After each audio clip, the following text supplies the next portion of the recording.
এভাবে সুজি দিয়ে সীতাভোগ মিষ্টি বানিয়ে যাকে খাওয়াবেন কেউ বিশ্বাসই করতে পারবে না এটা সুজি দিয়ে বানানো হয়েছে। যখনই মিষ্টি খেতে ইচ্ছা করবে, হাতের কাছে কিছু না থাকলে এইভাবে সুজি দিয়ে কম সময়ের ভিতরে সীতাভোগ মিষ্টি বানিয়ে নিতে পারেন। প্রথমে চিনি শিরা তৈরি করে নেব। তার জন্য এখানে 1 কাপ পরিমাণে চিনি দিয়ে দিয়েছি। আমি এখানে হাফ কাপের 2 কাপ চিনি দিয়ে দিয়েছি। তার সাথে 1.5 কাপ পরিমাণে জল দিয়ে দিচ্ছি। এর সাথে দিয়ে দিচ্ছি 2টো এলাচ। এলাচ দিলে দারুণ একটা ফ্লেভার আসে। জলের পরিমাণটা সঠিক হলে চিনি শিরাটা বেশি সময় জাল করতে হয় না। 2 মিনিট জাল করে নিয়েছি, চিনিটা গলে গেছে। এবার একটু হাত দিয়ে দেখছি আঠালো ভাব হয়েছে। এবার চিনি শিরাটা তৈরি হয়ে গেছে। এবার এটাকে ঢাকা দিয়ে সাইডে রেখে দেব। একটা প্যান নিয়েছি নন স্টিকের, আর এখানে দিয়ে দিচ্ছি 1.5 কাপ পরিমাণে দুধ। দুধটাকে আগে থেকে জাল করে নিয়েছিলাম। এবার এখানে হাফ চামচের মতো ঘি দিয়ে দিচ্ছি। ঘিটাকে খুব ভালো করে দুধের সঙ্গে মিশিয়ে নেব। ঘিটা যখন দুধের সাথে ভালো করে মেল্ট হয়ে যাবে আর দুধটা যখন হালকা গরম হবে, তখন এর ভিতরে দিয়ে দেব 1 কাপ পরিমাণে সুজি। গ্যাসের ফ্লেমটা লোতে করে সুজিটাকে ভালো করে মিশিয়ে নেব।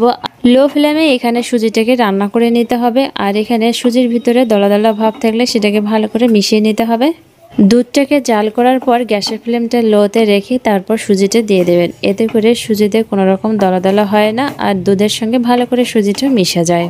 আমি এখানে 1 কাপ সুজির জন্য 1.5 কাপ পরিমাণে দুধ দিয়েছি। এতে করে সুজির ডোটা পারফেক্ট তৈরি হবে।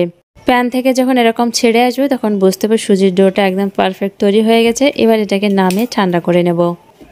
সুজির ডোটা প্লেটে নামিয়ে নিয়েছি আর ডোটা একদমই ঠান্ডা হয়ে গেছে। এবার এটাকে হাত দিয়ে ভালো করে মেখে নেব। একদম নরম সফট ডো তৈরি করে নেব। সুজির ডোটাকে ভালো করে মেখে নিয়েছি। এখান থেকে কিছুটা পরিমাণে ডো আমি আলাদা করে নেব আর এই ডোর সাথে সামান্য পরিমাণে 1 চিমটির মতো বেকিং সোডা মিশিয়ে নেব। বেকিং সোডার পরিমাণটা এখানে অবশ্যই কম দেওয়ার চেষ্টা করবেন। বেশি পরিমাণে বেকিং সোডা দিলে এই মিষ্টিটা যখন তেলে ভাজা হবে তখন ফেটে যাবে। বেকিং সোডা সুজির ডোয়ের সাথে ভালো করে মেখে নিয়েছি আর এই ডো দিয়ে আমি নিকুতি তৈরি করব। তার জন্য এখান থেকে কিছুটা পরিমাণে সুজির ডো নিয়ে এভাবে নিকুতি শেপ দিয়ে দেব। নিকুতির শেপগুলো আমি এরকম একটু লম্বা করে শেপ দিয়ে দিয়েছি। আপনারা চাইলে গোল করে এগুলো তৈরি করতে পারেন। এইভাবে সবগুলো নিকুতি আমি তৈরি করে নিয়েছি। কড়াইতে তেল গরম করতে দিয়েছি। তেলটা যখন হালকা গরম হবে সবগুলো নিকুতি এখানে দিয়ে দেব আর এগুলোকে লো টু মিডিয়াম ফ্লেমে ভেজে নেব। নিকুতিগুলো যখন একদম ভালোভাবে ভাজা হয়ে যাবে, তেল থেকে তুলে এখানে গরম থাকা অবস্থায় চিনি শিরা দিয়ে দেব। আর চিনি শিরাটা এখানে হালকা গরম থাকতে হবে। এবার এগুলোকে একসাথে মিশিয়ে ঢাকা দিয়ে দেব কিছু সময়ের জন্য, যতক্ষণ না নিকুতিগুলো একদম পুরোপুরি নরম হয়ে যাচ্ছে। এখানে নিয়েছি একটা গ্রেটার আর কিছুটা পরিমাণে সুজির ডো নিয়েছি। সুজির ডোটা গ্রেটারের উপরে রেখে এভাবে গ্রেট করে নেব। তেলটা এখানে মোটামুটি ভালোই গরম থাকতে হবে। সেই অবস্থায় এই মিষ্টিগুলো ভাজতে হবে। আর সুজির ডোটা একটু শক্ত থাকার কারণে এগুলো গ্রেট করতে খুব ভালো হয়। সুজির ডোটা যদি বেশি নরম থাকে, গ্রেট করার সময় গ্রেটারের গায়ে বেশি লেগে যায়। এবার এই মিষ্টিগুলো হালকা সাদা কালার করেই ভেজে নিতে হবে, কোনো রকম কালার আনা যাবে না। এবার এগুলোকে তুলে নেব। সুজির ডো বানানোর সময় যদি ঘির পরিমাণ বেশি হয়ে যায় তাহলে এই মিষ্টিগুলো গ্রেট করে তেলে দেওয়ার সাথে সাথে গলে যাবে। অবশ্যই এখানে ঘির পরিমাণটা হিসাব করে দিতে হবে। নিকুতিগুলো একদম রসে টইটুম্বুর হয়ে গেছে। এবার এগুলোকে নামিয়ে নেব।